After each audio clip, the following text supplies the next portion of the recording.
आज की वीडियो में हम बात करेंगे उन टॉक्सिक फैंस के बारे में जो कभी कभी अपने आइडल्स का नाम लेकर ऑनलाइन बुलिंग और हरासमेंट का एनवायरनमेंट क्रिएट कर देते हैं, जिनका काम सिर्फ लोगों को ह्यूमिलिएट और अब्यूज करना होता है। अभी रिसेंट में ही सेम केस हुआ था गौतमी और अभ्युदया के साथ, जब उन्होंने एक वीडियो बनाई थी जिसमें एल्विश यादव और उनकी मदर का एक शॉर्ट क्लिप यूज किया गया था। बट उन्होंने उस क्लिप में कुछ भी ऑफेंसिव नहीं बोला था, बट एल्विश को वो पसंद नहीं आया और उसके बाद जो ट्रोलिंग स्टार्ट हुई थी, एल्विश के कुछ फैंस जो फेसलेस थे या फिर उनकी फेक आईडीज थी, उन्होंने गौतमी को बहुत गंदा ट्रोल करना स्टार्ट कर दिया और वो ट्रोलिंग पर्सनल अटैक्स और अब्यूजेस तक पहुंच गई थी। बहुत ज्यादा ही गौतमी को अब्यूज किया गया था और उसे ह्यूमिलेट किया गया। Comes to the topic Bigg Boss 18 के विनर करणवीर मेहरा और रजत दलाल के फैंस के बीच कंट्रोवर्सी चल रही है। जैसे ही करणवीर विनर बने, रजत और विव्यान की फैंस ने सोशल मीडिया पर एक अलग ही लेवल का फेस स्टॉर्म क्रिएट कर दिया। फैंस का कहना है कि वोटिंग के हिसाब से रजत और विव्यान आगे थे, बट फिर भी करणवीर को विनर डिक्लेयर कर दिया गया। जनवरी 19 को बिग बॉस 18 का ग्रैंड फिनाले हुआ और विनर बने थे करणवीर मेहरा। अगर आपको करणवीर मेहरा के बारे में नहीं पता तो बता दूं कि वो एक एक्टर हैं और उन्होंने खतरों के खिलाड़ी जीता था जस्ट बिग बॉस से पहले, और तब से उनका फेम स्टार्ट हुआ। सबको लग रहा था कि विव्यान या फिर रजत दलाल जैसे कंटेस्टेंट्स जीतेंगे क्योंकि उनका जो फैन बेस था वो बहुत बड़ा था, बट करणवीर की जर्नी और पार्टिसिपेशन ने सबको सरप्राइज कर दिया और वो जीत गए। अब प्रॉब्लम ये हुई, रजत दलाल के कुछ फैंस को ये बात सही नहीं लगी एंड इट्स ओके, सबके thoughts and point of view different होते हैं। बट प्रॉब्लम यहाँ पे ये आई जब कुछ फैंस ने करण के अगेंस्ट ट्रोलिंग स्टार्ट कर दी। इसके बाद करणवीर के ओल्ड इंस्टाग्राम पोस्ट पर हेट कमेंट्स की फ्लड आ गई। कमेंट्स में अनडिजर्विंग विनर, खैरात में मिली ट्रॉफी और भी बहुत कुछ बोला, और उन हेटर्स का ट्रोलिंग मिशन यही नहीं रुका। उन्होंने करणवीर की लुक्स, उनका पास्ट और इवन उनके डिवोर्स तक को लेकर उनको टारगेट करना स्टार्ट कर दिया था। और बस करणवीर ही नहीं, इनफैक्ट उनकी फीमेल फ्रेंड्स जो शो में थी या फिर बाहर थी, उनको भी ट्रोल करने लगे थे। जुमदरान को रेसिस्ट कमेंट्स मिलने लगे, लोग उन्हें बाथरूम क्वीन बोल रहे थे। आशिता धवन को भी टारगेट किया गया। कुछ उन्होंने एक इंटरव्यू में ये कहा था कि रजत दलाल कभी भी बिग बॉस नहीं जीत सकता। आशिता के स्टेटमेंट के बाद से ट्रोलिंग और ज्यादा बढ़ गई। आशिता की बातों का बुरा मानकर कुछ फैंस उनको ट्रोल करने लगे, बट साथ ही साथ उनकी बेटी को भी वो ट्रोल करने लगे। एंड वो तो बस 10 से 12 साल की बच्ची है, बहुत छोटी अभी वो, तो उसको भी टारगेट करने लगे। ये ट्रोलिंग इतनी ज्यादा हो गई कि लोग पर्सनल अटैक्स तक करने लगे और कमेंट्स में उनको बहुत ज्यादा ह्यूमिलिएट कर रहे थे। करणवीर ने आशिता की एक इंस्टाग्राम स्टोरी रिपोस्ट की। ये वही आशिता है जिन्होंने बिग बॉस के टाइम करणवीर का ओपनली सपोर्ट किया था और रजत दलाल के अगेंस्ट काफी स्ट्रॉन्ग वर्ड्स बोले थे। उनकी स्टोरी में लिखा था, to all the trollers, haters, as body shamers, chhapri sitting on tapris, the faceless, baseless Daljund, who call themselves army, you have crossed all boundaries of humanity and disgraced and disregarded me and my family for merely giving my opinion when asked.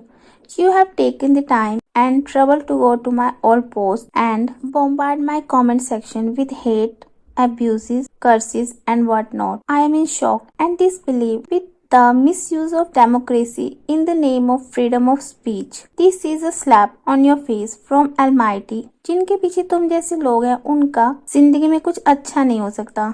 तुम fan नहीं, गुंडे हो। तो रजत दलाल के सारे दलाल निकालते रह गए तुम बाल की खाल। लगता है कि कम पड़ गया तुम्हारा माल, फंस गए तुम इन योर ऑन स्टूपिड जाल। इस रिप्लाई ने हेटर्स का टेम्परेचर और ज्यादा बढ़ा दिया। रजत दलाल के फैंस ने इसे एक पर्सनल अटैक समझा और सोशल मीडिया पर और ज्यादा ट्रोलिंग स्टार्ट कर दी। उसके बाद रजत दलाल के रिएक्शन की वीडियो आती है जिसमें उन्होंने वीडियो पोस्ट किया और बोला, पहले एक चीज होती थी ना कि रजत को उंगली कर दो तो रजत वो क्लाउड की भीख दे देता था, तो भाई वो चीज अब छोड़ चुके हैं।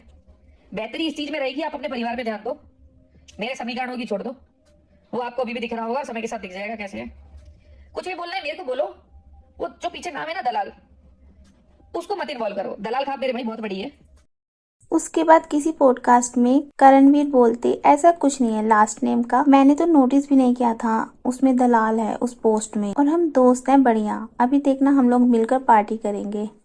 इंस्टाग्राम स्टोरी भी लगाई थी। बिल्कुल बिल्कुल लगाई थी वो, आई थिंक आशिता ने लगाई थी, तो मैंने हाँ। रिपोस्ट कर दी थी। उसके बाद शायद वर्ड दलाल वलाल था, which I had nothing to do with. I don't mean to demean any surname, any Correct. You know section of the society. All I am trying to tell people जो threaten कर रहे हैं कि ये stupidity आपसे कुछ होने वाला है नहीं, आप कुछ करने वाले हो नहीं। हम तो दोस्त बने हुए हैं, हम तो व्हाट्सएप ग्रुप्स पे बातें कर रहे हैं बस। टॉकिंग अबाउट द स्टोरी करण, जो स्टोरी की जिसकी आप बात कर रहे हैं, उस स्टोरी के बाद में रजत ने भी रिप्लाई किया था, कुछ बातें उसके बारे में। आई थिंक क्योंकि उनको वो मिसकंसेप्शन हुआ था कि and a lot of people thought कि वो स्टोरी आपने पोस्ट की है, जो आशिता वाली स्टोरी। हाँ हाँ हाँ करेक्ट। तो नहीं, मेरे को मैं रजत वाली देखी भी नहीं, कुछ क्या डाला नहीं, उन्होंने डाला था कि हाँ आप अभी पार्टी में बताता हूँ उसको, मैं जो ड्रिंक्स पिलाऊंगा ना, जब उसको सही कर दूंगा, एकदम सेट कर दूंगा। बहुत अच्छा लड़का है यार, उसके बारे में भी ऐसे गलत गलत बातें फैल रही हैं, आपने देखा नहीं, सब कहने की बातें हैं। हम सब पार्टी करने वाले हैं थोड़ी देर में, तो आप लोग जब रजत की दलाल वर्ड के ऊपर वीडियो आती है, देन उसके बाद आशिता भी अपनी एक वीडियो पोस्ट करती है और क्लैरिफाई करती है। आपका एक वीडियो देखा और मुझे लगता है कि आपको थोड़ी कंफ्यूजन हो गई है। मैंने आपको या आपके परिवार को कुछ नहीं कहा, मैंने कहा रजत दलाल के सारे दलाल। अब दलाल क्या होता है? मिडिल पर्सन होता है, मीडिएटर होता है। प्रॉपर्टी भी खरीदते तो उसमें दलाल की जरूरत पड़ती है ना। तो मैंने उन लोगों से कहा है, क्योंकि ये जो लोग आपके बिहाफ पे बातें करते हैं ना, वो हमारी फैमिलीज पे, हमारे बच्चों के लिए, हमारे लिए इतनी गंदी गंदी बातें बोलते हैं, तो उन्हें कॉल आउट करना बहुत जरूरी था। And if they think that they can get away with it, no they can't. In fact मुझे तो अफसोस होता है कि कभी आपने अपनी पावर का सही इस्तेमाल क्यों नहीं किया। क्यों कभी आपने अपने इस झुंड को नहीं कहा कि मत बोलो इतनी गंदी बातें, कोई अपना ओपिनियन दे रहा है तो वो उसका ओपिनियन है, और मैं तो अपने घर में बैठ के तो व्लॉगिंग कर नहीं रही ना। मुझसे इंटरव्यू में मेरा ओपिनियन मांगा तो मैंने वो दिया। अब इसके लिए आप मेरे सर पे गन नहीं रख सकते ना कि भाई तूने क्यों बोला ऐसे। सो प्लीज रजत, जो आप कह रहे हैं ना कि मुझे दिक्कत हो सकती है, तो लॉ एंड ऑर्डर नाम की भी कोई चीज होती है। अगर दिक्कत मुझे हुई तो आप भी नहीं बचोगे।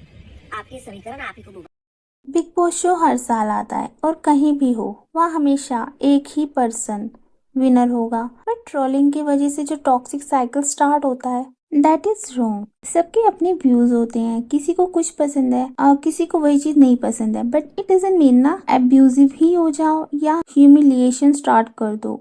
सोशल मीडिया एक ऐसा प्लेस है जहाँ पर हर किसी को अपना पॉइंट रखने का राइट है, बट किसी को एब्यूज या ह्यूमिलिएट करना आई थिंक वो सही नहीं है। कोई भी इन्फ्लुएंसर हो, अगर वो अपने फॉलोअर्स को समझाए कि ट्रोलिंग का इम्पैक्ट कितना खराब हो सकता है, देन मे बी ये टॉक्सिक कल्चर कम हो सकता है। ये चीज समझनी चाहिए कि ट्रोलिंग करना किसी भी प्रॉब्लम का सॉल्यूशन नहीं हो सकता। गेम में जीत हार होती है, ये नेचुरल है, पर किसी को पर्सनल लेवल तक हैरेस करना गलत है। फैंस का मतलब ये होता है कि आप किसी को सपोर्ट करते हो, अप्रिशिएट करते हो, ना कि कोई हेट स्प्रेड करना। आपका क्या ओपिनियन है इस कंट्रोवर्सी के बारे में? अपने थॉट्स कमेंट सेक्शन में जरूर शेयर करना। अगर वीडियो पसंद आई हो तो लाइक कर देना, और ऐसे ही इंटरेस्टिंग वीडियो के लिए चैनल सब्सक्राइब करना मत भूलना। मिलते हैं नेक्स्ट वीडियो में। Till then take care.